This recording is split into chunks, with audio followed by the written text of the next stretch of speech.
오늘은 거란고전이라고 하는 잘 알려지지 않은 책에 대해서 이야기 드리고자 합니다. 일단 거란족과 고조선에 대한 이야기부터 해야 할 것 같습니다. 거란족 하면 제일 먼저 떠오르는 것은 무엇인가? 아마 고려 서희와 거란장수 소순룡의 단판이 아닌가 합니다. 서희와 거란장수 소순룡은 강동 6주를 두고 단판을 벌입니다. 그런데 단판의 이슈가 거란과 고려 중에서 누가 고구려를 계승한 나라인가 하는 것입니다. 아니 오랑캐 주제의 자신들이 고구려의 후예라니 반만년 역사를 이어온 우리 민족의 입장에서 고구려를 날로 먹으려는 거란의 행태에 일단 화부터 나는군요.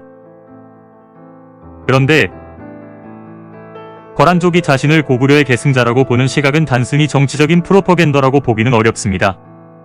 왜냐하면 거란인들은 스스로를 고조선의 후예라고 생각했기 때문입니다.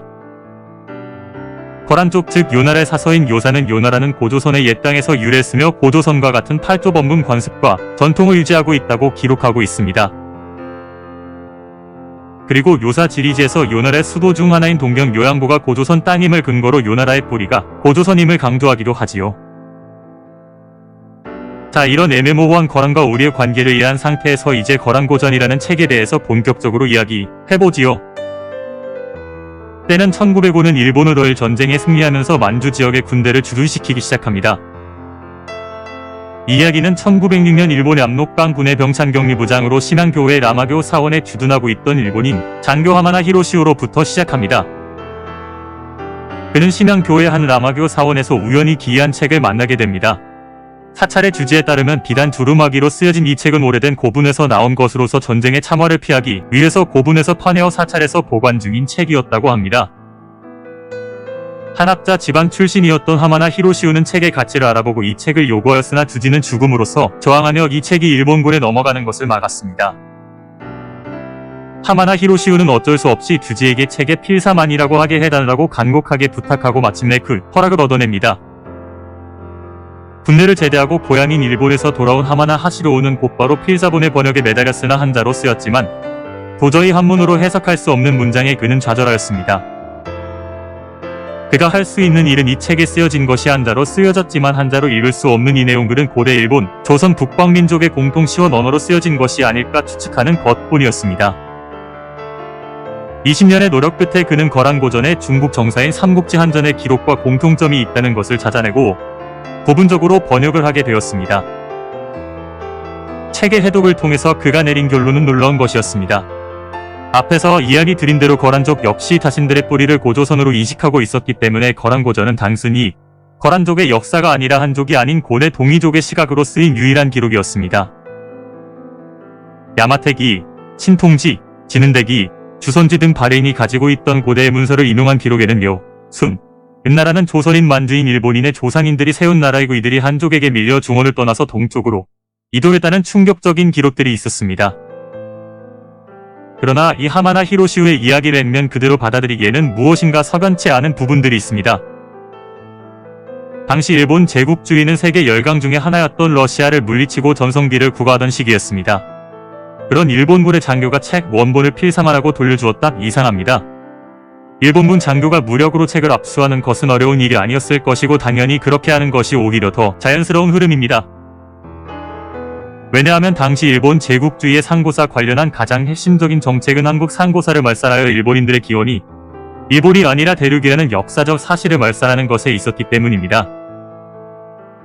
이를 통해 식민지 조선의 지배를 정당화하고 무엇보다 일본 제국주의 이념의 근간인 천황제를 무너뜨릴 수 있는 역사적 사실, 고대 일본이 고대 한국인들의 국가라는 것을 은폐하는 것에 모든 정책이 이루어졌습니다.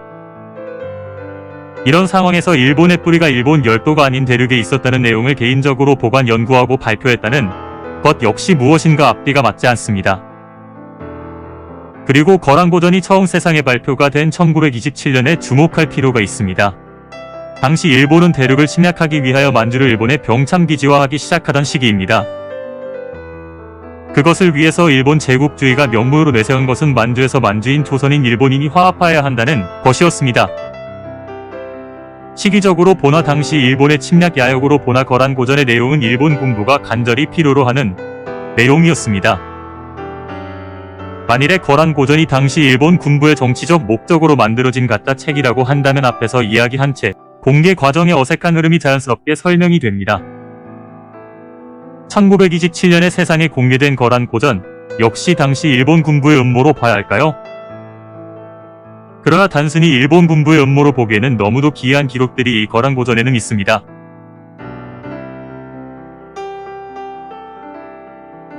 압록강을 연상시키는 알복록이라는 이름이 등장합니다. 그런데 그 뜻을 맹세를 하면서 백성을 맞아들이는 일, 혹은 맹세 그 자체라고 표현합니다. 거란고전을 단순히 위서라고 보기 어려운 이유가 여러 가지가 있습니다. 이 압록강에 대한 이야기는 그 하나입니다. 거란고전에 따르면 압록강은 우리가 아는 압록강이 아니라 여러 부족이 연맹체를 만들면서 맹세한 커다란 강이라는 보통 명사의 느낌이 듭니다. 그런데 압록강에 맹세를 하면서 고조선 연맹체를 형성하였다는 이야기는 역사적 사실입니다. 거란고전이 위서이건 진서이건 상관없이 말입니다. 여기서는 일본 천황가가 고대 가야부여 기마족이 열도를 정벌하고 세운 왕조라고 믿었던 존 카터 코베의 이야기에 주목해야 할 것 같습니다. 자세히 알고 싶으신 분은 채널 메인의 코베 박사님 영상을 참고하시기 바랍니다. 일본 서기는 신공황후가 신라를 정벌하다 연이어 고구려가 항복하고 신라왕이 아리나레강이 거꾸로 흐르지 않는 한 배신하지 않겠다는 가짜 역사가 적혀 있습니다. 19세기 말 서양인 최초로 일본 서기를 영역한 영국의 외교관 에스토는 여기에 나오는 아리나레강을 압록강이라고 해설을 하였습니다. 여기서는 일본 천황가가 고대 가야부여 기마족이 열도를 정벌하고 세운 왕조라고 믿었던 존 카터 코베의 이야기에 주목해야 할 것 같습니다. 자세히 알고 싶으신 분은 채널 메인의 코베 박사님 영상을 참고하시기 바랍니다. 코벨은 가야 부여족 여성과 신라인이 압록강을 두고 맹세하였다고 하는 것에서 신공황후기는 가야 부여족 여성이 열도 신라를 정벌한 이야기가 원형이며 또 동시에 압록강을 두고 맹세를 하는 종교 형태가 있었을 것이라고 추론한 것이었습니다. 존 카터 코벨의 주장은 사실일 가능성이 매우 높습니다. 중국 정사 북사는 백제인이 왕을 하던 열도 신라가 가야의 속국이 되었다는 기록을 남겼습니다. 그리고 하늘의 강을 사이에 두고 맹세를 하는 이야기는 신공황후기 뿐만 아니라 일본 서기의 다른 곳에서도 반복적으로 나옵니다.